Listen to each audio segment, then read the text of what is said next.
I'd sit there for hours right in front of the tube. The images that I saw were my depiction of truth. It was manhood in a box, and I bought into it.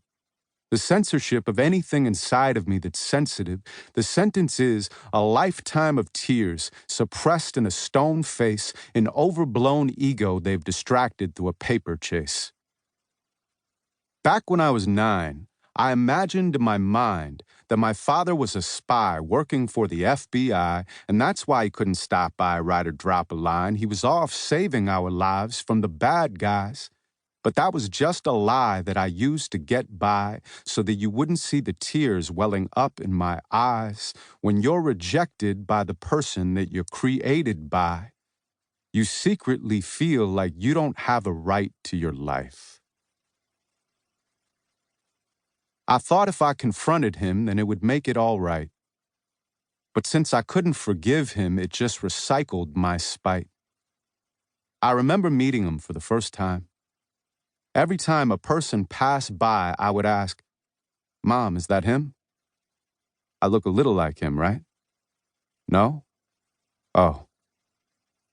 Well, what about that guy?" And that was what it was like to meet the man that gave me my life. To shake his hand and look into his eyes. We talked till he apologized, then said our goodbyes.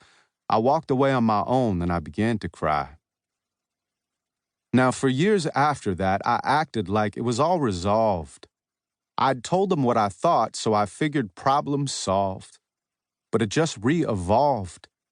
My insecurities were eating at my mental health. I took it out on the world because I hated myself. That's when I finally decided I needed some help. I opened up and started writing about my past. I got honest with myself and started chipping at my mask.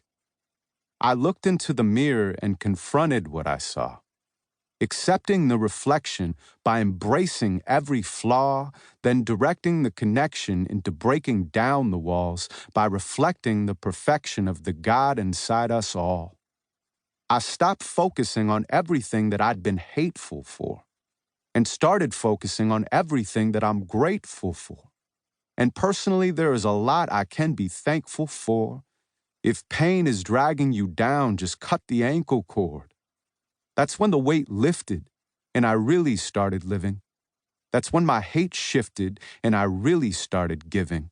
That's when my fate twisted. It was like an ego exorcism. Your mind state can be the most powerful of prisons. My father never played catch with me or gave advice. But if nothing else, that man gave me my life. And that's enough for me. If that's all he can ever give, because I'm appreciative for every day I get to live. And even though I don't need my dad to validate me, I thought that I should write this poem to thank him for creating me. Because every moment we are alive is like a gift. And if that's not enough to forgive, then what is? I'm staring at the number, wondering if I should call. I can hear the tick-tock from the clock on the wall as it meshes with the thump-thump beat of my heart. Sometimes getting something started is the hardest part. I pick the phone up. The dial tone begins to sing. I punch his number into it, and it begins to ring, ring, ring. Hello? Hey, Mike. It's Adam. Your son. For Mom. There's an 8-year-old frozen in your heart. I see her every time you smile. She crawls out of her hiding place and dances for a while. She's careless and she's wild, not a worry in the world. The way we all should be as little boys and little girls.